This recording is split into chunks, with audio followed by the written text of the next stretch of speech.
Pagdating doon ay laking gulat niya nang makita niya na nakatayo na ang isang bahay na si Kurt mismo ang gumawa sa loob lamang ng isang araw.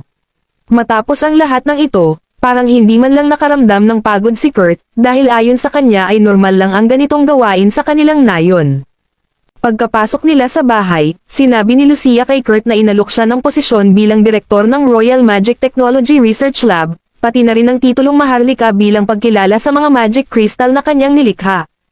Hindi makapaniwala si Kurt sa kanyang narinig, ngunit nang tanungin siya ni Lucia tungkol sa kanyang desisyon, tinanggihan niya ang alok dahil pakiramdam niya ay hindi siya karapat-dapat mamuno sa ibang tao. Idinagdag pa niya na masaya siya sa pagiging freelancer sa ngayon, na naging dahilan upang biglang mahiya si Lucia. Ikinwento ni Lucia na kumita siya ng malaking halaga mula sa pagbebenta ng mga magic crystal na ginawa ni Kurt, ngunit dahil wala naman siyang ambag sa paggawa ng mga iyon, isang gintong barya lang ang kinuha niyang kabayaran at inilagay ang natitirang pera sa account ni Kurt. Sa pagkakataong ito ay nakiusap siya kay Kurt na muling magtrabaho sa kanya upang makapagbenta siya ng mga magic crystal na gagawin nito at kumita sa pamamagitan ng komisyon. Masiglang sinabi ni Kurt na may nahanap siyang bagong lugar kung saan may mapagkukunan ng likas na yaman, at agad niyang sinabing ihahanda na niya ang mga gamit niya. Pinigilan siya ni Lucia dahil iniisip niya na baka pagod pa ito, ngunit sinabi ni Kurt na nakapagpahinga naman siya ng 6 na oras, kaya't naguluhan si Lucia kung paano niya nagawa iyon gayong siya rin ang nagtayo ng buong bahay.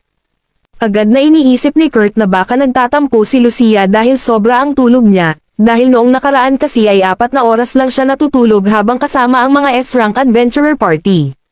Sa ilang sandali ay dinala ni Kurt si Lucia sa lugar na tinutukoy niya, at pinayuhan niya na huwag lalampas sa 50 metrong lalim sa paghuhukay. Pagkatapos ay iniwan niya si Lucia roon at nagtungo sa dating pwesto, kung saan sila unang nakakuha ng mga magic crystal upang ipagpatuloy ang paghahanap sa mga ito. Makalipas ang ilang oras, nakahukay si Lucia ng isang bato na kasing laki ng kanyang ulo, at tuwang-tuwa siya dahil pakiramdam niya ay kikita siya mula sa sarili niyang pagsisikap. Nagpa siya siyang tingnan kung nasaan si Kurt at tiwalang may nabuo na itong kuweba, ngunit tulad ng dati ay nalampasan ni Kurt ang inaasahan niya. Nakagawa ito ng isang maayos na minahan sa bundok, at nilagyan pa ng kumikinang na damo ang mga dingding para hindi na kailanganin ng ilaw. Napahiyaw si Lucia sa gulat, at dumating naman si Kurt habang dala ang isang kahon na puno ng mga bato. Agad siyang tinanong ni Lucia kung kamusta ang trabaho, at sinabi ni Kurt na sa kasamaang palad, puro walang kwentang bato lang ang nakuha niya at kaunting halaga lang ang likas na yaman ang nahanap niya. Lihim na natuwa si Lucia sa kanyang narinig, ngunit biglang napatigil nang banggitin ni Kurt na ang walang kwentang bato ay tinatawag na mithril.